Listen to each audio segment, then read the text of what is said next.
Hello, my dear friends. I'm your science teacher Vaishnavi Patil. Welcome back to Guruvarya Academy. Friends, आपण यापूर्वीच्या first session मध्ये आपण जो काही सेकंड चॅप्टर आहे त्याचे नाव आहे द लिव्हिंग वर्ल्ड याला सुरुवात केली आहे. आणि त्यामध्ये आपण लिव्हिंग थिंग्स काय असतात, नॉन लिव्हिंग थिंग्स काय असतात आणि तशाच पद्धतीने जे काही लिव्हिंग वर्ल्ड आहे मग या लिव्हिंग थिंग्सचे काय महत्त्वाचे असे कॅरेक्टर्स आढळतात, ते कॅरेक्टर्स कोणते कोणते आहेत हे आपण पाहिले. तर पहिला कॅरेक्टर्स कोणता होता? पहिला कॅरेक्टर हा होता की लिव्हिंग ऑर्गॅनिझम्सचे काय होते, ग्रोथ होते. त्यानंतर सेकंड कॅरेक्टर होता की जे काही लिव्हिंग ऑर्गॅनिझम्स आहेत ते काय करतात, न्यूट्रिशन घेतात, अन्न घेतात. त्यानंतर होतं मग ते काय करतात, एक्सक्रीशन करतात, कारण जे अनवॉन्टेड जे काही फूड मटेरियल त्यांच्या बॉडीमध्ये स्टोर्ड असतं तर त्याला सुद्धा रिमूव्ह करावं लागतं, तर त्यासाठी ते एक्सक्रीशन करतात. मग त्यानंतर लास्ट वन दॅट इज ते काय करतात, जे काही स्टिम्युलाय त्यांना भेटतात, ज्या काही वेगवेगळ्या चेतना त्यांना भेटतात त्यावरून ते काय करत असतात, तिथे रेस्पॉन्स देत असतात. तर इथे आपल्याला नवीन कॅरेक्टर कडे वळायचं आहे आणि हे जे काही टोटल कॅरेक्टरिस्टिक्स आहेत ते जर एका थिंग मध्ये आढळत असतील तर त्याला आपण लिव्हिंग म्हणतो, त्याला आपण सजीव म्हणतो. तर कॅन यू टेल म्हणजे तुम्ही सांगू शकता का? तर आपल्याला काय सांगायचं आहे हे आता आपण समजून घेऊ. What do we learn from this picture? आणि या पिक्चर पासून आपल्याला काय समजतं, काय शिकायला मिळतं? तर इथे तुम्हाला 4 पिक्चर पाहायला मिळतात. त्यामध्ये फर्स्ट पिक्चर मध्ये पहा, एक पक्षी त्याच्या अंड्यांसमवेत आहे. दुसऱ्या पिक्चर मध्ये ब्रायोफिलम ज्याला आपण पानफुटी म्हणतो, तर त्या पानफुटीच्या पानावरती आपल्याला छोटे छोटे काय वृक्ष, छोटे छोटे झाड आपल्याला पाहायला मिळतील. तिसऱ्या पिक्चर मध्ये आपल्याला एक मेयर दिसते. मेयर म्हणजे काय, तर घोडी आहे तिच्या बाळासोबत. चौथ्या पिक्चर मध्ये आपण रोज कटिंग पाहतो. रोज कटिंग म्हणजे जे काही गुलाबाचं रोपटं आहे त्याचं काय केलं गेलं आहे, रोज त्याचे फांदी कट करून तिथे लावली गेली आहे, त्याला आपण रोज कटिंग म्हणतो. तर या 4ही पिक्चर वरून तुम्हाला काय समजतं, तर त्याचं उत्तर आता आपण पाहू. तर त्याचं उत्तर आहे, we learn from this picture that is every living organisms create the organisms like themselves.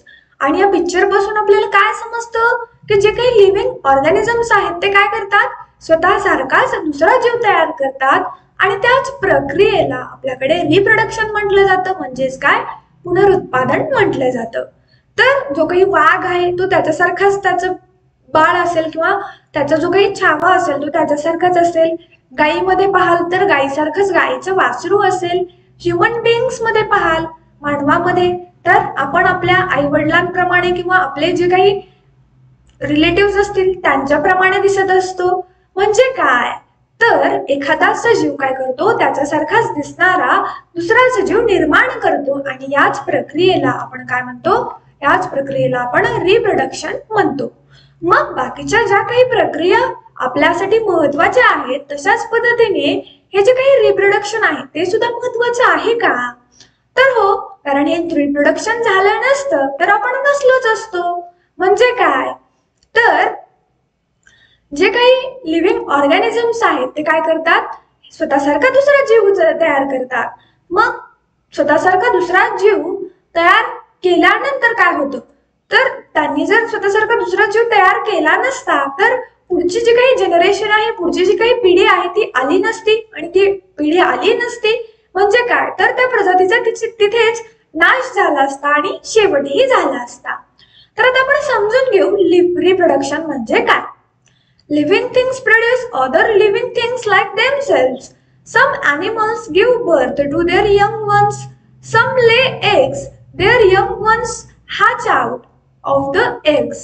New plants are produced from the seeds, stems or leaves of the plants. तर पहा, काही ॲनिमल्स काय करतात, त्यांच्या यंग वन्सला म्हणजे त्यांच्या पिलांना जन्म देतात. मग त्यांमध्ये कोण कोण येतात, त्यांमध्ये वाघ येतो, ह्युमन येतो, तशाच पद्धतीने कॅट असेल किंवा मग मंकीज असतील तर हेच काय करतात, त्यांच्यासारख्याच त्यांच्या बाळांना ते जन्म देतात. पक्ष्यांमध्ये आपण पाहिलं तर काही पक्षी हे काय करतात, अंडी घालतात. काही प्राणी सुद्धा अंडी घालतात, त्यांना उबवतात आणि त्या अंड्यांमधून मग त्यांच्यासारखेच प्राणी बाहेर येतात. पण प्लांट्स मध्ये काय होतं, प्लांट्स मध्ये सुद्धा अशाच पद्धतीनं त्यांचं रिप्रोडक्शन होतं. ते काय करतात, बिया तयार करतात.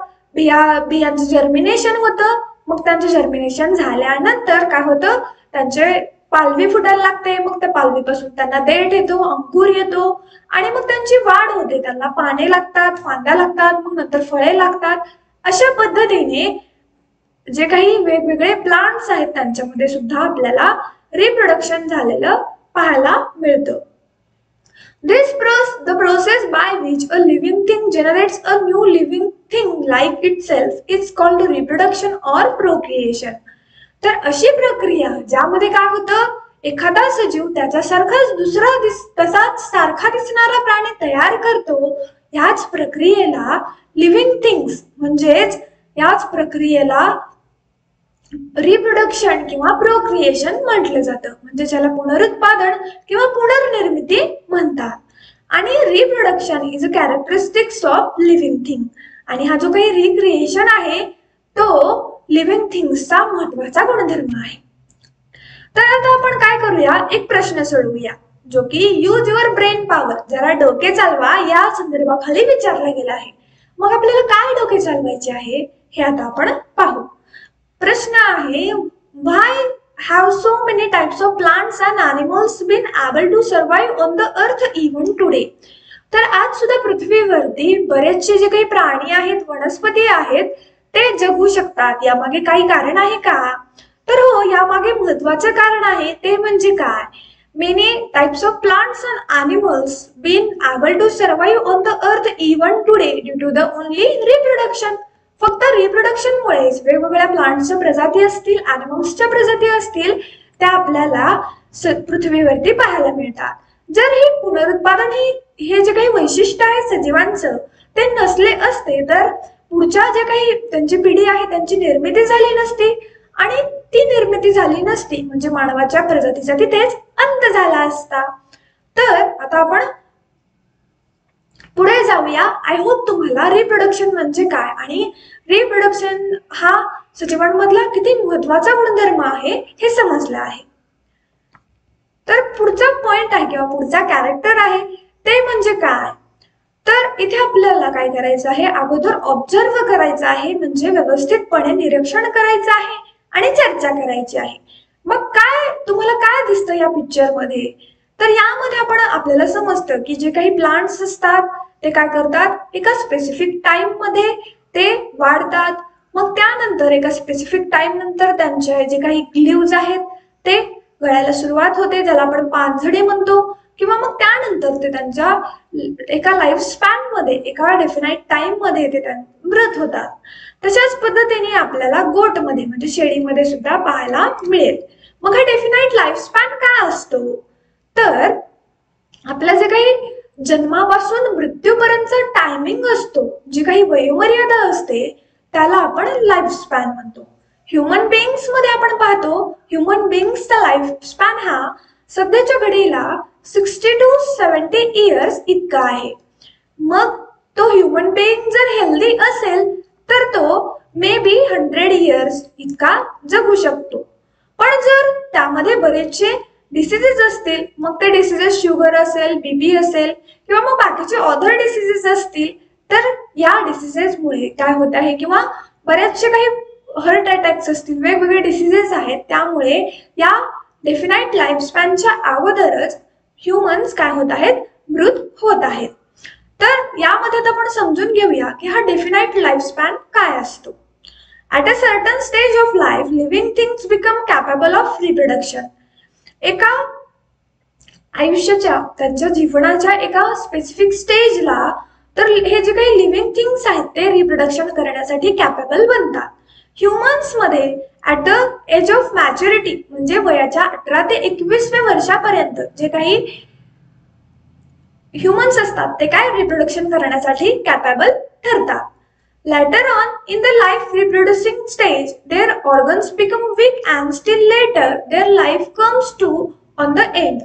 मग रिप्रोडक्शन ही प्रोसेस झाल्यानंतर काय होतात, त्यांचे जे काही ऑर्गन्स आहेत, बॉडी ऑर्गन्स असतात, ते बॉडी ऑर्गन्स वीक व्हायला सुरुवात होते आणि मग हळूहळू त्यांची बॉडी वीक बनते, ते वीक बनतात आणि मग एका स्टेजला त्यांचं आयुष्य संपतं, त्यांचा मृत्यू होतो.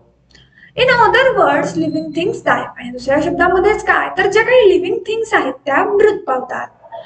The life spans of different animals and plants are different. जे काही डिफरंट ॲनिमल्स आहेत, डिफरंट प्लांट्स आहेत, त्यांचा जो काही लाईफ स्पॅन आहे तो कसा असतो, डिफरंट असतो. मग इथे एक्झाम्पल मध्ये आपण पाहू शकतो की डॉगचा लाईफ स्पॅन हा 12 ते 18 वर्षांचा असतो, तर जो काही ऑस्ट्रिच असतो तो जवळपास 50 वर्ष जगतो. तुम्हाला ऑस्ट्रिच माहित आहे, ज्याला आपण शाहमृग म्हणतो, तर हा शाहमृग प्राणी सर्वात जलद धावणारा प्राणी म्हणून ओळखला जातो. पण तुम्हाला एक इंटरेस्टिंग गोष्ट मी इथे सांगते, ती म्हणजे काय, हा जो काही शाहमृग आहे तो उडू शकत नाही. तो पक्षी जरी असला तो उडू शकत नाही. आणि तशाच पद्धतीने पक्ष्यांमध्ये त्याचा जो काही अंडा आहे शाहमृग पक्षाचा, तो सर्वात मोठा अंडा म्हणून ओळखला जातो. तर हे झाले इंटरेस्टिंग फॅक्ट्स. तर आता आपण पुढे वळूया. You may have wondered what exactly the living things are, how they came into being and so on. तर तुम्हाला आश्चर्य वाटत असेल की हा जो काही लिव्हिंग थिंग्सचा कालावधी आहे, लाईफ स्पॅन आहे, डिफिनाइट लाईफ स्पॅन आहे, तो तेवढ्याच कालावधीचा कशा पद्धतीने असू शकतो. तर नेचरने, निसर्गाने प्रत्येक ऑर्गॅनिझमला विशिष्ट असा लाईफ स्पॅन दिला गेला आहे आणि त्यानुसार निसर्ग आपलं काम करत असतो आणि ते जे काही ऑर्गॅनिझम्स आहेत त्यांची वाढ होते, मग ते त्यांच्या वेगवेगळ्या फेजेस मध्ये जातात आणि शेवटी त्यांचा मृत्यू होतो.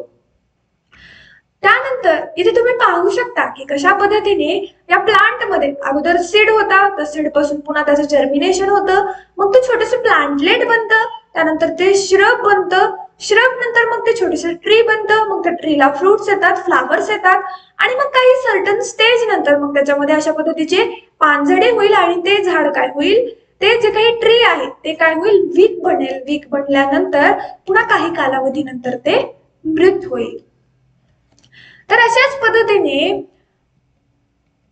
आपण एक इंटरेस्टिंग फॅक्ट देखील पाहणार आहोत. तुम्हाला माहिती आहे का या संदर्भाखाली हा फॅक्ट दिला गेला आहे. तर एक जेंट टर्टल नावाचा कासव आहे जो की गॅलापागोस आयलँड साऊथ अमेरिकेमध्ये असलेला हा गॅलापागोस आयलँड आहे. आयलँड म्हणजे काय तर ज्याला आपण बेट म्हणतो, तर त्या आयलँडच्या भोवताली संपूर्णतः पाणी असतो, पाण्याने वेढलेला तो असतो. तर या गॅलापागोस आयलँड वरती जो की साऊथ अमेरिकेमध्ये आहे, तर जेंट टर्टल नावाचा एक कासव आढळतो आणि तो कासव जवळपास 170 वर्ष इतक्या कालावधी तो जगतो. 170 वर्ष म्हणजे किती मोठा कालावधी आहे हा. तर यामध्ये तर तुम्ही तुमच्या स्क्रीनवरती पाहू शकता हा जो काही जेंट टर्टल आहे तो दिसायला कशा पद्धतीने असतो आणि हा किती दिवस जगतो, तर हा जवळपास 170 इयर्स जगतो. फ्रेंड्स, तुम्हाला एक्झामला विचारलं जाऊ शकतं काय की how many years the giant turtle have life span. तर हा जो काही जेंट टर्टल आहे याला किती लाईफ स्पॅन असतो असा प्रश्न तुम्हाला विचारला जाऊ शकतो. तर त्याचा आन्सर काय येईल, त्याचा आन्सर येईल 170 इयर्स. त्यानंतर आणखी एक महत्वाची गोष्ट आणि इंटरेस्टिंग गोष्ट ती म्हणजे काय तर दुसऱ्या बाजूला जर आपण मे फ्लाय नावाचं एक फुलपाखरू आहे जो की फुलपाखराची सगळ्यात छोटी प्रजाती आपण ज्याला म्हणतो, तर ती ही मे फ्लाय फक्त आणि फक्त 1 तास ते 24 तास एवढाच कालावधीमध्ये ती जगत असते. तर तुम्ही तुमच्या स्क्रीनवरती पाहू शकता ही मे फ्लाय कशा पद्धतीने दिसते. तर तुम्हाला समजलं की सजीवांमध्ये कशा पद्धतीचा डेफिनाइट लाईफ स्पॅन दिला जातो. म्हणजे आपण जर निर्जीवांमध्ये पाहिलं तर आपल्या घरामध्ये जो काही टेबल आहे तो आपल्या आजोबाच्या काळामध्ये होता.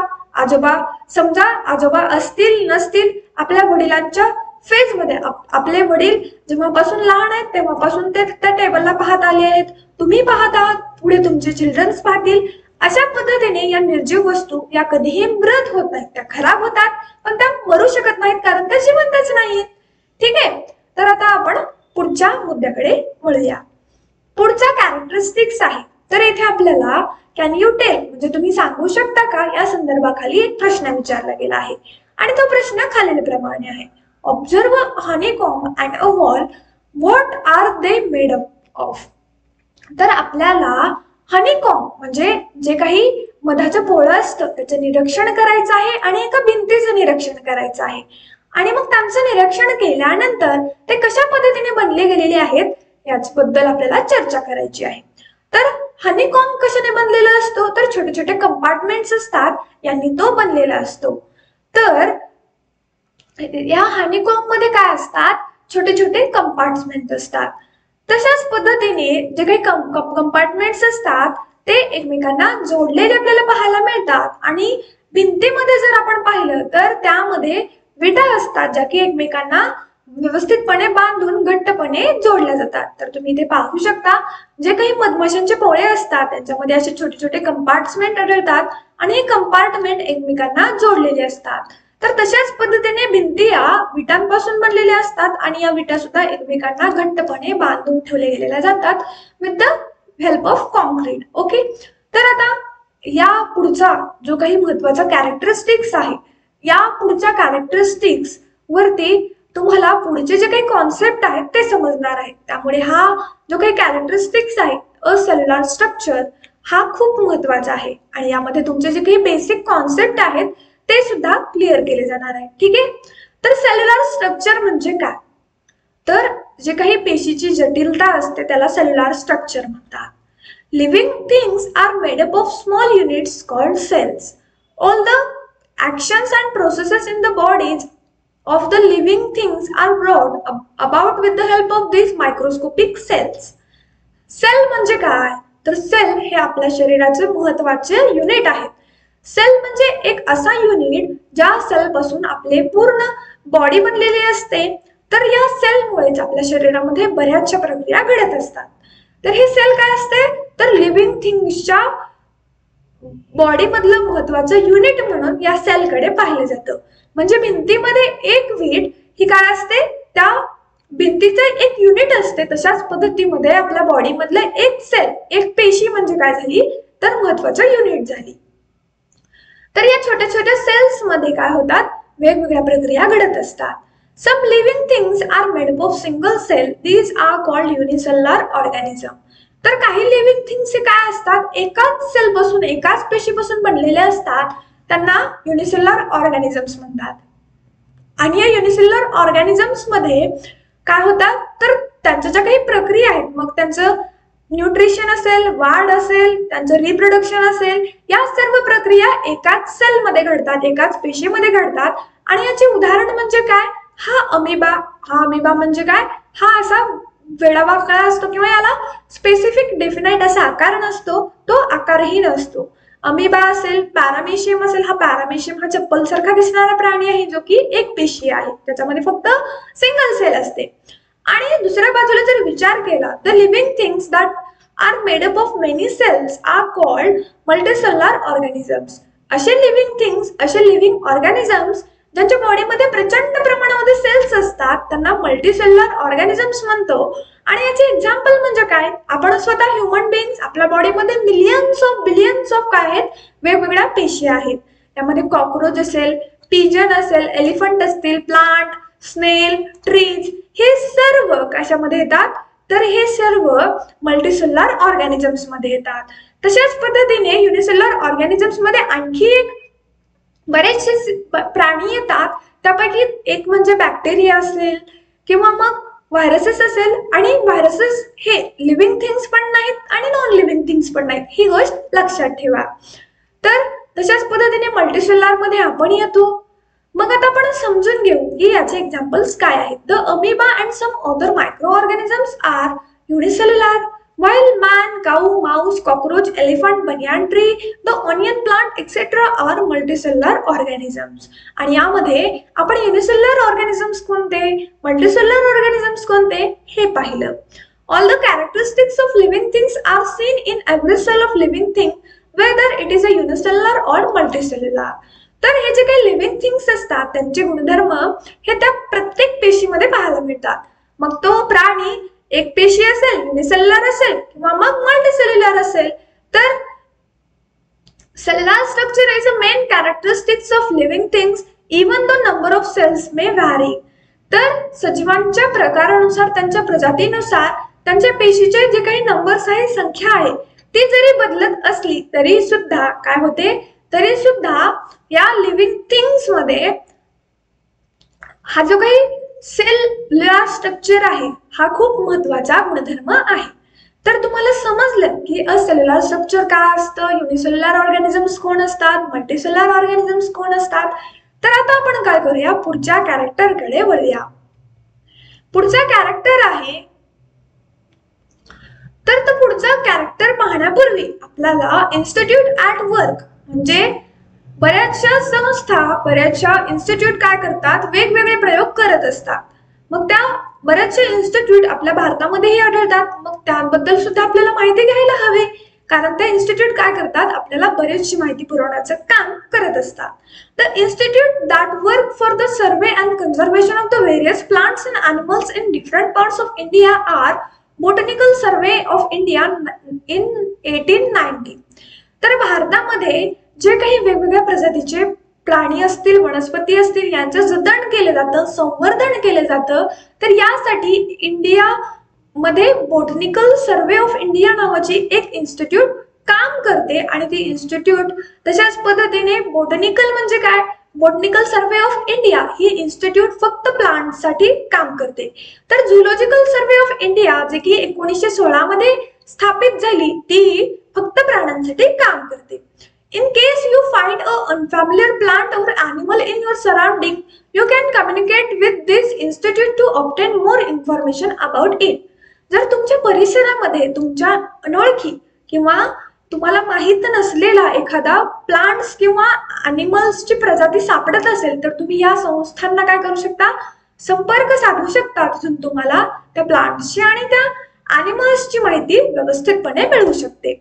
तर इथे आपल्याला विचारलं गेलं आहे, कॅन यू टेल, तुम्ही सांगू शकता का, in what way are plants and animals are useful to us. तुम्ही सांगू शकतात का कशा पद्धतीने जे काही प्लांट्स आहेत, वनस्पती आहेत किंवा वेगवेगळे प्राणी आहेत ते आपल्यासाठी उपयोगी असतात. तर प्लांट्स आणि ॲनिमल्स हे आपल्यासाठी बऱ्याचशा गोष्टींमध्ये उपयोगी असतात. तर त्यापैकी महत्वाचे उपयोग म्हणजे काय, प्लांट्स आपल्याला काय देतात, सावली देतात, फ्रुट्स देतात, वूड देतात, लाकूड देतात इंधन म्हणून. तशाच पद्धतीने फ्लावर्स देतात, बरेचसे मेडिसिनल युजेस आहेत प्लांट्सचे. तशाच पद्धतीने ॲनिमल्स बद्दल विचाराल तर ॲनिमल्स आपल्याला काय करतात, बरेचसे सर्व्हिसेस प्रोव्हाइड करतात. म्हणजे काय, ऑक्स असेल ज्याला आपण बैल म्हणतो, तो शेतामध्ये राबतो, त्यामुळे आपली मदत होते. गाय असेल, गाय करते, दूध देते. कुत्रा असेल, कुत्रा आपल्या घराची राखण करतो. मांजर काय करतो, तर घरात येणाऱ्या, घरात धुमाकूळ घालणाऱ्या उंदरांपासून आपल्या वेगवेगळ्या वस्तूंचं संरक्षण करतो. अशा पद्धतीने हे प्लांट्स आणि ॲनिमल्स आपल्याला बऱ्याचशा पर्यायाने, बऱ्याचशा वेगवेगळ्या अनुषंगाने काय आहेत, उपयोगाचे आहेत. तर आता आपण काय पाहणार आहोत, आपण आता युजफुल ॲनिमल्स पाहणार आहोत. युजफुल ॲनिमल्स म्हणजे काय, तर युजफुल लिव्हिंग थिंग्स कोणत्या कोणत्या आहेत हे आता आपण पाहूया. Plants are used for household as well as industrial purposes. For example, fenugreek, methi, potato, okra, apple, banana are used as food, while vasaka, that is adulsa, hirda, beheda, asparagus are used as medicines. तर पहा, जे काही वेगवेगळे plants आहेत, वेगवेगळे वनस्पती आहेत, त्यांचे बरेचसे उपयोग आपल्याला पाहायला मिळतात. पण असे काही वनस्पती आहेत ज्यांचा आपण फ्रुट्स म्हणून, व्हेजिटेबल्स म्हणून वापर करतो. मग त्यामध्ये पोटॅटो असेल, ओकरा म्हणजे काय, भेंडी. तर फेन्युग्रीक असेल ज्याला आपण मेथी म्हणतो, तर यांचा वापर आपण भाज्या म्हणून करतो. ऍपल, बनाना, ग्वावा, ग्रेप्स यांचा वापर आपण फ्रुट्स म्हणून करतो. तर या उलट काही असे प्लांट्स आहेत ज्यामध्ये काय येतात, बेहडा असेल, अस्पॅरागस असेल, अडुळसा असेल, निशिगंधा असेल किंवा मग जे काही वेगवेगळे मेडिसिनल प्लांट्स असतात त्यांचा वापर आपण औषधी वनस्पती म्हणून करतो. मग हे झाले प्लांट्सचे. मग ॲनिमल्स सुद्धा आपल्यासाठी उपयोगी आहेत का, तर हो, ॲनिमल्स सुद्धा आपल्यासाठी उपयोगी आहेत. Animals are also useful to us. Dogs, cats, cows, buffaloes are kept for domestic use. Fish, sheep, fowl are used as food, while animals like horses, oxen, camel prove useful in various occupations. The earthworm is very useful in agriculture. तर animals सुद्धा आपल्यासाठी तेवढेच महत्वाचे आहेत जेवढे plants महत्वाचे आहेत. तर हे ॲनिमल्स मध्ये डॉग्स, कॅट, काऊ, बफेलो हे काय करतात, आपली घरगुती कामे करण्याचं ते काम करत असतात. तशाच पद्धतीने मासा असेल, शेळी असेल किंवा जे काही कोंबड्याचे पिले असतील, कोंबडी असतील, तर यांचा अन्न म्हणून वापर केला जातो. तर तशाच पद्धतीने घोडा असेल, गाढव असेल, बैल असेल, उंट असेल यांचा वापर बऱ्याचशा वेगवेगळ्या ऑक्युपेशन्स मध्ये, उद्योगांमध्ये यांना भार उचलण्यासाठी, अवघड ओझे उचलण्यासाठी वापर केला जातो. मग त्यामध्ये गाढवही येतोच. मग जो काही अर्थवर्म आहे ज्याला आपण गांडूळ म्हणतो, तर तो गांडूळ सुद्धा शेतीमध्ये फार महत्वाचा आहे. कारण तो गांडूळ काय करतो माहित आहे तुम्हाला? तर तो गांडूळ अर्थवर्म ह्या हा जमिनीला एरेटेड बनवण्याचं काम करतो. तो जमिनीला भुसभुशीत बनवतो, ज्यामुळे जमिनीमधले वॉटर होल्डिंग कॅपॅसिटी, जमिनीमध्ये पाणी शोषण्याची जी काही क्षमता आहे ती वाढते आणि त्यामुळे जास्त प्रमाणामध्ये ती पाणी शोषून ठेवते. ठीक आहे. तर आपला जो काही युजफुल लिव्हिंग थिंग्स आहेत हे आपण समजून घेतलेले आहेत. आता आपण काय करूया, जशा पद्धतीने युजफुल लिव्हिंग थिंग्स असतात म्हणजे उपयोगी असणारे सजीव प्राणी असतात, तशाच पद्धतीने दुरुपयोगी म्हणजे आपल्याला घातक ठरणारे सुद्धा प्राणी असतात. मग ते कोणते कोणते आहेत हे आता आपण पाहू. तर असे काही प्राणी आपल्या आजूबाजूच्या परिसरामध्ये आढळतात, जे प्राणी काय असतात आपल्यासाठी घातक असतात, जे आपल्याला त्रास देत असतात. ठीक आहे. तर ते प्राणी कोणते कोणते आहेत? Some animals and plants around us are harmful to man. काही आपल्या आजूबाजूच्या अवतीभोवती असणारे बरेचसे प्राणी असतील, वनस्पती असतील, ते आपल्यासाठी घातक असतात. आणि याचे उदाहरण म्हणजे काय? Mosquitoes and flies spread diseases. जे काही मस्किटोज असतात, ज्याला आपण मच्छर म्हणतो, डास म्हणतो, फ्लाईज ज्या काही माशा असतात त्या काय करतात? वेगवेगळे आजार पसरवत असतात. तर हे जे काही मस्किटोज असतात तर ते काय करतात? मलेरिया असेल, डेंग्यू असेल यांचे आजार पसरवत असतात. ह्या माशा काय करतात? तर या माशा वेगवेगळे आजार पसरवत असतात, त्यामुळे वेगवेगळे आजार होतात. डिसेंट्री असेल किंवा मग वेगवेगळ्या पद्धतीचे आजार या मस्किटो आणि फ्लाईजमुळे होतात. कॉक्रोचेस, माईस, रॅट्स डिस्ट्रॉय आवर फूड. झुरळ असेल, उंदीर असेल, तर हे काय करतात? आपलं अन्न नष्ट करतात किंवा आपलं अन्न संपवण्याचं काम हे करतात. उंदीर काय करतो? पोती कुरतडतो किंवा आपण एखादी वस्तू ठेवल्यानंतर ती वस्तू कुरतडतो, त्यामुळे तिथे आपलं नुकसान होतं. लीस टिक्स अल्सो स्प्रेड डिसीज. लीस म्हणजे काय? तर ज्याला आपण टिक्स, ज्याला आपण गोचीड म्हणतो, तर हा गोचीड काय करतो? तर वेगवेगळे आजार प्राण्यांमध्ये पसरवत असतो. The bites of some poisonous lizard, spider, snake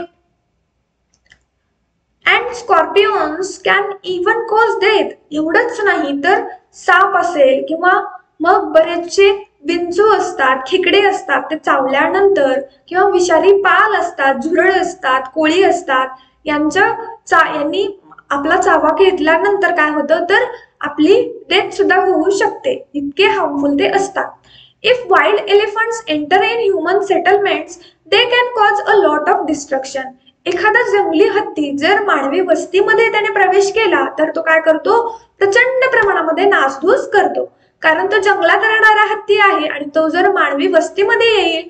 पण यामागे देखील आपण कारणीभूत आहोत असे मला वाटते. कारण बऱ्याच वेळेला काय होतं? मानव काय करतो? आपण काय करतो? राहण्यासाठी, घरे बांधण्यासाठी, वेगवेगळ्या इंडस्ट्रीज बांधण्यासाठी काय करतो? जंगलतोड करतो. मग जंगलतोड केल्यामुळे हत्ती हे मानव वस्तीमध्येच येणार. मग ते कुठे जाणार? दुसरीकडे त्यांना राहायला जंगल नाही, म्हणून ते मानवी वस्तीमध्ये येतात आणि तिथे आल्यानंतर ते नासधूस करतात.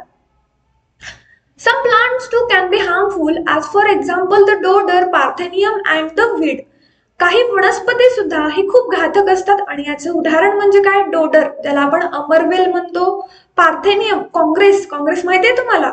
तर त्यामुळे काय होतात? बऱ्याचशा ह्युमन बिईंग्सला, मानवाला काय होतात? तर स्किन ॲलर्जी होते, त्यामुळे रॅशेस वगैरे होऊ शकतात. तण असेल, गवत सतत येणारा वनस्पती आहेत, ज्यामुळे काय होतं? तर पिकांचं पोषण ते शोषतात आणि स्वतःची वाढ करतात. Pods of the nettle, colocasia leaves cause itching. तर वेगवेगळे पॉड्स ऑफ नेटल आहेत, क्लोकॅशिया आहेत, ते काय करतात? खाज सुटते त्यांच्यामुळे. प्लांट्स लाईक ओलिएंडर, हा ओलिएंडर प्लांट आहे, लँटाटा आहे, तर त्यामुळे त्यांना काय असतो? लँटाटा. तर याला आपण काय म्हणतो? ओलेंडर, लँटाटा, यामध्ये काय? त्यांच्याकडे प्रचंड प्रमाणामध्ये उग्र असा वास असतो, ज्यामुळे आपल्याला नवजा होते, मळमळायला लागतं आणि वॉमिटिंग सुद्धा होऊ शकते. द धतुरा प्लांट इज पॉइझनस. धतुरा, ज्याला आपण धोत्राचं फुल म्हणतो, हे सुद्धा पॉइझनस असतं. तर हा जो काही क्लॉक्शिया लीव्स आहे त्याला आपण अळूची पाने म्हणतो, तर ती अळूची पाने आपण आपल्या जेवणामध्ये वापरतो, तर यामुळे आपल्या घशामध्ये खवखवायला लागतं, खरखरवायला लागते. Uncontrolled growth of fungi and algae in water pollutants like drinking water and may cause the spread of disease. तर जे काही अनकंट्रोल्ड म्हणजे नियंत्रित नसलेली वेगवेगळ्या शैवाळ असतील किंवा वेगवेगळ्या अल्गी असतील, शैवाळ अल्गी म्हणजेच काय तर शैवाळ, यांची वाढ झाल्यामुळे आपलं जे काही पिण्याचं पाणी आहे यामध्ये याद्वारे वेगवेगळे आजार देखील पसरू शकतात. तर इतके प्रचंड प्रमाणामध्ये काय वेगवेगळे प्लांट्स आणि अॅनिमल्स आपल्यासाठी हार्मफुल आहेत. तर हे हार्मफुल आहेत. जशा पद्धतीने वेगवेगळे डोमेस्टिक अॅनिमल्स आढळतात, म्हणजे असे अॅनिमल्स जे की आपल्यासाठी उपयोगाचे आहेत, तर तशाच पद्धतीने काही वाईल्ड अॅनिमल्स आढळतात. वाईल्ड म्हणजे काय तर जंगली, जे जंगलात राहतात. Wild animals that hunt other animals for food are called predators. तर असे जंगली प्राणी जे काय करतात, अन्नासाठी दुसऱ्या प्राण्यांची शिकार करतात, त्यांना प्रेडेटर्स, भक्षक असे म्हटलं जातं. आणि त्याचे एक्झाम्पल म्हणजे काय, tigers, lions, wolves, leopard. Sometimes due to deforestation such animals enter human settlement in search of food and may kill domestic animals or people. तर हे जे काही वाईल्ड अॅनिमल्स असतात ते अन्नाच्या शोधामध्ये काय करतात, आपण जंगलतोड केली आहे प्रचंड प्रमाणामध्ये, तर जंगलतोड केल्यामुळे अन्नाच्या शोधामध्ये, अन्नाच्या भटकंतीमध्ये ते मानवी वस्तीमध्ये येतात आणि तिथे जे काही डोमेस्टिक अॅनिमल्स आहेत, घरगुती प्राणी आहेत, ज्याला आपण गाय, बैल, शेळी, मेंढी अशा प्राण्यांची ते शिकार करतात आणि बऱ्याचशा ह्युमन बिईंग्सची सुद्धा ते शिकार करतात. यामध्ये कोण कोण येतं, मग चित्ता असेल, लॉयन असेल, टायगर असेल, फॉक्स असेल, वॉल्व्स असतील, हे येतात. तर इथे तुम्हाला शोधण्यासाठी एक छोटीशी ऍक्टिव्हिटी दिली गेली आहे. त्यामध्ये काय करायचं आहे, watch TV channel such as National Geographic, Discovery and collect information regarding various plants and animals found in your surrounding. Have a class discussion with reference to the collected information. तर काय करायचं आहे, तुम्हाला नॅशनल चॅनल्स माहित आहेत किंवा discovery, national geographic असेल, national discovery असेल, तर या चॅनल्स वरती काय केलं जातं, तर बऱ्याचशा प्रकारचे प्लांट्सची आणि अॅनिमल्सची माहिती दिली जाते. मग तुमच्या परिसरामध्ये जे काही प्लांट्स आहेत, वनस्पती आहेत किंवा प्राणी आहेत, मग त्यांची तुम्ही माहिती जमा करा आणि ती माहिती तुम्ही कलेक्ट करा, व्यवस्थितपणे त्याचं रिप्रेझेंटेशन करा आणि तुमच्या क्लासमध्ये सगळ्यांसोबत त्याचं डिस्कशन करा. म्हणजे तुमच्याकडे असलेले वेगवेगळ्या प्लांट्सची आणि अॅनिमल्सची माहिती तुमच्या फ्रेंड्सला समजतील आणि त्यांच्याकडे असलेल्या वेगवेगळ्या प्लांट्सची आणि अॅनिमल्सची माहिती तुम्हाला समजेल. तर इथे आपल्याला ऑलवेज रिमेंबर म्हणजे नेहमी लक्षात ठेवण्यासाठी काहीतरी दिलं गेलं आहे आणि हे आपल्याला खरंच लक्षात ठेवायचं आहे, कारण खूप महत्वाचं आहे. Many plants and animals in nature satisfy our needs. तर निसर्गात आढळणारे जे काही वेगवेगळे प्राणी असतात, वनस्पती असतात, ते काय करतात, त्या आपल्या सर्व गरजा भागवतात, बरोबर. The use of such plants and animals should be restricted only to our needs. तर अशा वनस्पतींच्या, प्राण्यांचा वापर आपण फक्त आपल्या गरजा भागवण्यापुरता करायला हवा. We should not pluck leaves, flowers and fruit unnecessarily. आपण काय करतो, आपण चालत चालत शेजारच्या काकूचं झाड ओढतो, त्यांचं पान तोडतो, त्याचं फूल तोडतो.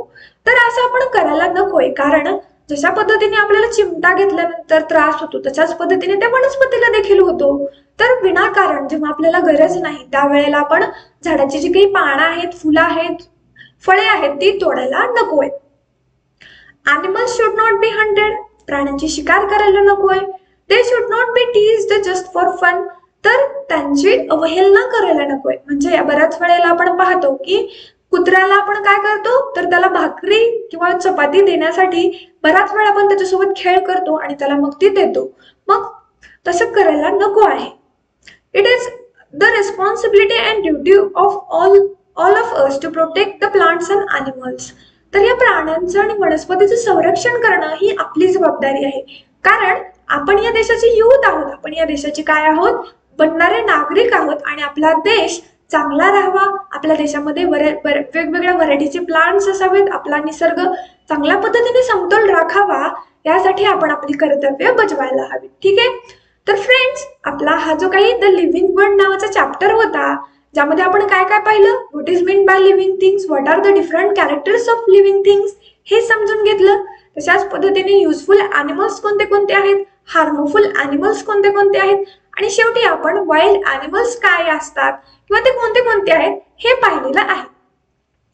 तर आय होप तुम्हाला हा चॅप्टर व्यवस्थितपणे समजला असेल, आणि जर तुम्ही डायरेक्टली हा सेकंड पार्ट पाहत असाल तर तुम्ही फर्स्ट पार्ट पाहून हा पूर्ण चॅप्टर समजून घ्या. तशाच पद्धतीने या चॅप्टरचा एक्सरसाइज तुम्हाला आमच्या चॅनलच्या प्लेलिस्टमध्ये, त्यासाठी तुम्हाला आमच्या चॅनलच्या प्लेलिस्टमध्ये जावे लागेल. तिथे तुम्हाला 6th स्टँडर्ड सायन्स या फोल्डरमध्ये तो मिळेल, पाहायला विसरू नका. आणि जर तुम्हाला या चॅप्टर बाबत काही अडचणी असतील, कोणता भाग समजला नसेल तर नक्की कॉमेंट करून कळवा. तुमच्या ज्या काही अडचणी असतील तर निश्चितपणे सोडवण्याचा आम्ही प्रयत्न करू. तर आपण लवकरच भेटूया पुढच्या भागामध्ये, पुढच्या चॅप्टरमध्ये. तोपर्यंत व्यवस्थितपणे अभ्यास करा, काळजी घ्या. Bye bye.